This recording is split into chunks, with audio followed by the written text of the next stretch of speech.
दूसरा शीर्षक है गोस्वामी तुलसीदास जी का ही वन पथ पर।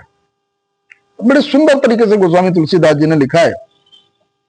वन पथ पर जब माता सीता भगवान राम और लक्ष्मण के साथ में वन में जा रही हैं, तब का दृश्य है। तो उनका जो दृश्य है, जो उनकी दशा है, उसका वर्णन किया है गोस्वामी तुलसीदास जी ने यहां पर।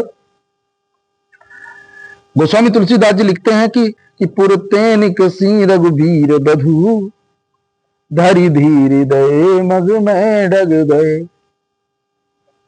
श्रृंगवेरपुर, पुर का मतलब श्रृंगवेरपुर से, यानी कि जहां तक आर्यसुमंत जी उनको छोड़ करके गए हैं रथ से, अब उसके आगे वन का जो रास्ता है वो पैदल ही जाना है। तो भगवान राम के साथ में माता सीता, लक्ष्मण जी अब आगे का रास्ता पैदल तय करते हैं। तो जब पैदल चल रहे हैं, श्रृंगवेरपुर से आगे निकले हैं सीता, तो आगे चली हैं तो वो बड़े धैर्य के साथ में धीरे धीरे रास्ते में डग में रख रही हैं। मग मतलब रास्ता, मार्ग, और डग रख रही हैं धीरे धीरे। तो थक चुकी हैं माता सीता चलते चलते। राजमहल में रहने वाली आज वन में चल रही हैं। तो आगे गोस्वामी तुलसीदास जी लिखते हैं कि झलकी भरी भाल कनी जल की पुट सूख गए मधुराधर गए। माथे पर पसीना आ चुका है, बह रहा है पसीना पूरे भाल माथे पर, और जो होंठ हैं वो सूख चुके हैं प्यास की वजह से।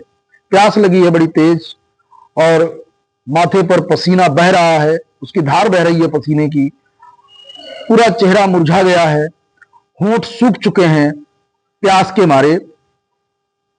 आगे व्याकुल है माता सीता, थक चुकी हैं, प्यास भी लगी है। तो बार बार भगवान राम से पूछती हैं, क्या पूछती हैं कि फिर बूझती है चलनो अब केतिक पण कुटी करी हो कित है। बार बार भगवान राम से पूछती हैं कि अब और कितना चलना है। पण कुटी यानी कि हमें विश्राम कहां पर करना है, अपनी कुटिया कहां बनानी है। पण कुटी यानी पत्तों की जो कुटिया हम बनाएंगे वो कहां पर बनाएंगे, और अभी और कितनी दूर तक हमें चलना है। तो ऐसा वो बार बार प्रभु श्री राम से पूछ रही है। तो जब प्रभु श्री राम ने माता सीता जी की ओर देखा है, तो उनकी जो दशा हुई माता सीता को देख करके, तो वो बड़ा सुंदर, यहां पर एक प्रेम, पति पत्नी के बीच में कैसा प्रेम होना चाहिए, वो गोस्वामी तुलसीदास जी ने उसको भी दर्शाया है। कहते हैं कि तिय की लखी आतुरता पिय की अखियां अति चारु जली चली जल चय। यानी जब अपनी पत्नी की उन्होंने ऐसी आतुरता देखी और ऐसी दशा देखी, माथे पर पसीना बह रहा है और इतनी व्याकुल हैं वो, प्यास लगी हुई है, होंठ सूख गए हैं, तो अखियां अति चारु चली जल चय। तो भगवान राम के आंखों से आंसू बहने लगते। इतना प्रेम करते हैं वो माता सीता से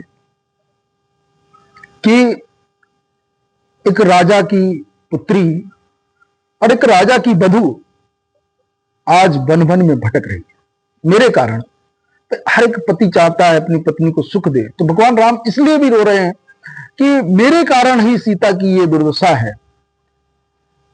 जो महलों में रहने वाली रानी को आज वन वन भटकना पड़ रहा है, और अपनी अर्धांगिनी की ऐसी दशा देख करके प्रभु श्री राम रोने लगते हैं, उनकी आंखों में आंसू आ जाते हैं। इतना प्रेम करते हैं प्रभु श्री राम माता सीता से।